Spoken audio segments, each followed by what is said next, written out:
Ẹ kú dédé àsìkò yìí ní gbogbo ibi tẹ́ ti ń gbọ́ mi nílé lóko tàbí lẹ́yìn odi. Ẹ jẹ́ kí a gbàdúrà. Ayérayé bàbá ọ̀run, a gbé yín ga ọlọ́run aláàánú wa fún oore ọ̀fẹ́ ńláńlá àti ojú rere láti rí ọjọ́ àbámẹ́ta èyí tí ó gbẹ̀yìn oṣù keje tí ń ṣe oṣù àṣepé. A dúpẹ́ nítorí ohun gbogbo tó ń ṣe tiwa ni ẹ ti ṣe láṣepé. A sì dúpẹ́ nítorí wípé ní ọjọ́ àbámẹ́ta mìíràn ẹ ò tún jẹ́ ká wà láàyè tí ó dára. Ọ̀rọ̀ tí a ò gbọ́ lè ní yóò sì ṣe ayé àti ọkàn wa ní rere nítorí tí a gbàdúrà lórúkọ Jésù Kristi Olúwa wa. Àmín. Àmín orúkọ Jésù. Ìwé ọ̀run ṣíṣí tí a ti ọwọ́ olùṣọ́ àgùntàn Enoch Adéjàre Adébóyè kọ ìní ọjọ́ àbámẹ́ta ọjọ́ kẹtàdínlọ́gbọ̀n oṣù keje. Àkòrí tí a ò gbéyẹ̀wò sọ wípé jíjẹ́ àtẹ̀lé rere apá kẹta. A mú àkọ́sórí wa nínú ìwé Gàlátíà orí ìkejì ẹsẹ̀ ìkọkànlá. Gàlátíà orí ìkejì ẹsẹ̀ ìkọkànlá. Ṣùgbọ́n nígbà tí Pétérù wá sí Áńtíókù, mo takò ó ní ojú ara rẹ̀ nítorí ó jẹ́ ẹni tí àbá bá wí. Nígbà tí a mú bíbélì kíkà wa bákan náà nínú ìwé Gàlátíà orí ìkejì ẹsẹ̀ ìkọkànlá títí di ẹsẹ̀ ìkẹrìnlá. Ṣùgbọ́n nígbà tí Pétérù wá sí Áńtíókù, mo takò ó ní ojú ara rẹ̀ nítorí tí ó jẹ́ ẹni tí àbá bá wí, nítorí pé kí àwọn kan tí ó ti ọ̀dọ̀ Jákọ́bù wá tó dé, ó ti ń bá àwọn kèfèrí jẹun o. Ṣùgbọ́n nígbà tí wọ́n wá dé, ó wá fà sẹ́yìn, ó sì ya ara rẹ̀ sí ọ̀nà kan. Ó bẹ̀rù àwọn tí ń ṣe onílà, àwọn Júù tí ó kù sì jùmọ̀ ṣe àgàbàgebè bẹ́ẹ̀ gẹ́gẹ́ pẹ̀lú rẹ̀, tó bẹ́ẹ̀ tí wọ́n sì fi àgàbàgebè wọn fa Bánábà tìkálára rẹ̀ lọ. Ṣùgbọ́n nígbà tí mo rí pé wọn kò rìn déédéé gẹ́gẹ́ bí òtítọ́ ìyìn rere, mo wí fún Pétérù níwájú gbogbo wọn pé bí ìwọ tí í ṣe Júù bá rí gẹ́gẹ́ bí ìwà àwọn kèfèrí láì ṣe bí àwọn Júù, èéṣe tí ìwọ fi agbára mú àwọn kèfèrí láti máa rìn bí àwọn Júù?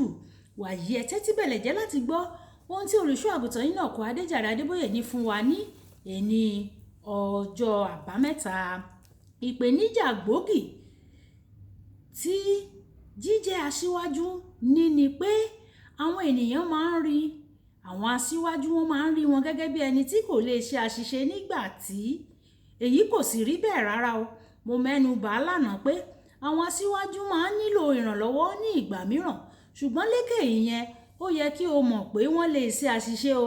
Nígbà tí àwọn aṣíwájú bá ṣẹ̀, ẹ̀rù máa ń ba àwọn ènìyàn láti bá wọn wí o. A ní láti bá àwọn aṣíwájú wí kí wọ́n má bàa kó àwọn ọmọ ẹ̀yìn sí wàhálà. Ó dá mi lójú pé ọ̀kan lára àwọn àbámọ̀ tí Dáfídì ní ni pé kò fèsì sí Jóábù nígbà tí ó ní kí ó má ka àwọn ènìyàn o, nítorí èyí fa ikú 750 ó lé nínú àwọn ọmọ ẹ̀yìn rẹ̀. Ìwé Kíróníkù kìíní orí 21 ẹsẹ̀ ìkíní dé ìkẹrìnlá. Gẹ́gẹ́ bí àtẹ̀lé rere, o gbọ́dọ̀ dákẹ́ nígbà tí o bá rí aṣíwájú rẹ tó ń lọ ní ọ̀nà tí kò dára. Pẹ̀lú ọ̀wọ̀ tọ̀wọ̀tọ̀wọ̀ sọ fún wọn. Ní àwọn ọdún díẹ̀ sẹ́yìn, mo gbé ìwé kan jáde nínú èyí tí mo gbìyànjú láti dá ọ̀rọ̀ àwọn ìyá agbẹ̀bí láre nínú ìwé Ẹ́xọ́dù orí ìkíní ẹsẹ̀ 15 títí dé ẹsẹ̀ 19, níbi tí wọ́n ti sọ pé àwọn obìnrin Hébérù lágbára gan-an, wọn yóò sì ti bí ọmọ láìsí ìrànlọ́wọ́. Ẹnìkan tó ka ìwé náà wá bá mi pẹ̀lú ìgboyà. Ó ní mo mọ̀ pé ẹ̀yin ni alábòjútó gbogbogbò, ṣùgbọ́n ṣá, ìdáláre yìí kò tọ̀nà tó. Mo rí àṣìṣe náà, mo dúpẹ́ lọ́wọ́ rẹ̀. Mo ní màá lọ bá Ọlọ́run. Ó mọ̀ pé kì í ṣe wípé mo fẹ́ sin àwọn ènìyàn lọ́nà ni mo ṣe bẹ́ẹ̀.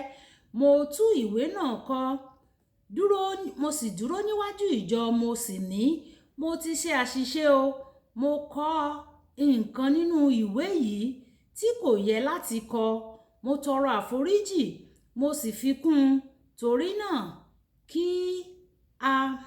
kí a má bàa rántí rẹ̀ èmi kò ní sọ ohun tí ó jẹ́ àṣìṣe náà fún yín o, ṣùgbọ́n mo fẹ́ kí ẹ dá àwọn ìwé tí ẹ ti rà tẹ́lẹ̀tẹ́lẹ̀ padà. Fún ọ̀kọ̀ọ̀kan èyí tí ẹ bá dá padà, màá fi fún yín ní méjì méjì.